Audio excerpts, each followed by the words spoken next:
Now we'll see. Are they willing to compromise or negotiate with me at all, or are they going to tell me just to step in line and do as I'm told? I suspect the latter, and that's really the problem we're going to have. But I do have a little bit of leverage here, and I'm trying to get, maybe Freedom Works can help, bug all the other so-called conservative senators and House members, bug them and say, look, you shouldn't be supporting a budget that doesn't balance. Why don't you be hardcore? And 4 or 5 of you could force. Maybe I got a little bit here, but it already seems, the concern I have is, I remember the Bush administration, as I'm sure you do too, though you weren't in the Senate yet, and the spending that Republicans, we blew through the budget. We had budget deficits every year, big budget deficits, and a lot of it was domestic spending. It wasn't just national security spending. It was largely why I chose to run for office. The Bush administration went from $5 trillion debt to a $10 trillion debt over 8 years, and it really bothered me that Republicans became big spenders. I don't want that to happen again. The other problem is when you look at the budget, 2/3 of it is entitlements, a third is non-entitlements. Most people only look at the third. But if you eliminate the third, which is military and non-military, and I'm not proposing to do that, but if you eliminated it completely, you still don't balance, because entitlements are growing so rapidly because the baby boomers are all retiring and we've got Medicare and Social Security needs. So I think we do need to look at entitlements. President-elect Trump, I've tried to agree with him when I can, but he's also said he hadn't been interested in looking at entitlements.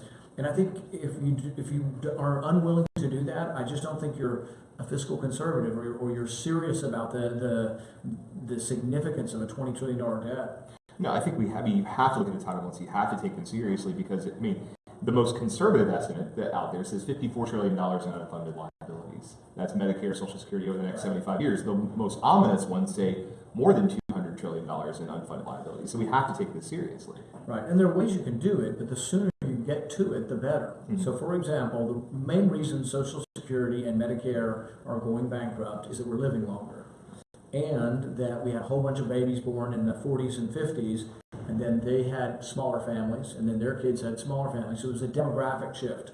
And so we have this 10 or 20 year period where the baby boomers all retire, that expenses go up in an extraordinary way. And your age that I run into, they don't think they're going to be able to get Social Security at 67. And so you're probably planning for it. People try to put money aside in retirement things to plan in case the government's not there. But the people who are completely dependent on Social Security, in order to try to protect them from it going bankrupt, we have to do something to shore it up. And really, 2/3 of the Social Security problem can be fixed if you gradually let the age go up. You have a really great slides that your team put together and sent over to us, and we're going to try to get these posted somewhere online so we can show them to everybody who's listening and watching. But you show basically, right as it is right now, if you freeze discretionary spending, just discretionary spending, the budget never balances. If you freeze everything, including entitlements, 4 years, the budget, we're on an unsustainable course. And thank you for what you're doing to raise awareness to it. Are you thinking about introducing any sort of legislation that would deal with entitlements or deal with the budget? Our key thing right now is trying to push Senate Republicans to negotiate with us on a balanced budget, or a budget that balances at some time. The budget they're putting forward will never balance, not in 10 years, not in 20 years, not in 1,000 years. That shouldn't be what we're for, and shouldn't be what we're advocating for. And so we'll push and we'll see. The only way you get anything around here is if you have leverage and you refuse to comply. And that's what I'm saying is I will not be part of this. And as much as I hate Obamacare, I can't be part of being for a plan that never balances. So let's see. We're going to see in the next couple of weeks. Are they willing to negotiate? Right now, there's at least 2 of us. I think they're saying no, and 2 leads to a 50-50 tie. And until January 20th, that would be broken by Biden. And so they don't have the power to do what they want without my vote or my consent. And so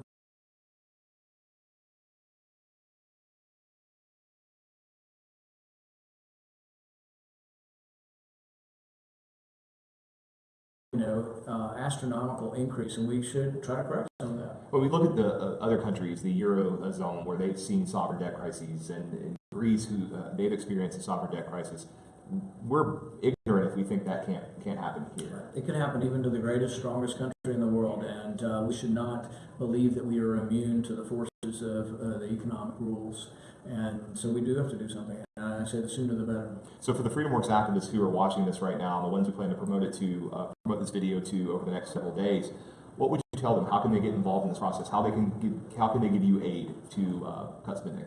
Call your senators, call your congressmen, particularly the Republicans, because this is all Republicans that will decide the budget. Tell me you want to vote on a budget that does balance within a reasonable time. The balanced budget amendment balances in 5 years. I see no reason why we shouldn't, as conservatives, advocate for a budget that balances within that window. Realize that most Republicans in Washington are saying it doesn't matter. In fact, they've changed the name of the budget. They're going to call it the vehicle to repeal Obamacare. But you can do both. It's not an either or. We are in charge. No Democrat will vote for the budget.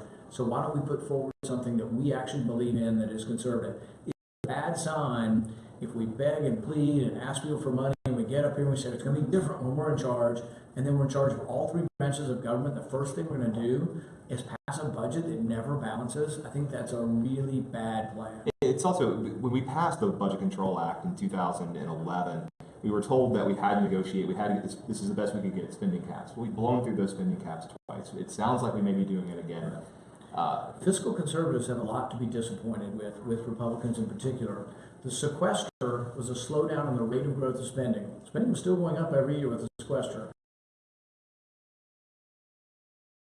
$100 billion we exceed caps because we haven't been fiscally conservative enough. And I use the term we loosely because there are certain conservatives up here who are fighting for it, but there's not enough of us, and the rest of them need phone calls and emails and lots of them. Well, thank you so much, Senator. Merry Christmas, Happy Holidays. We will make America great again.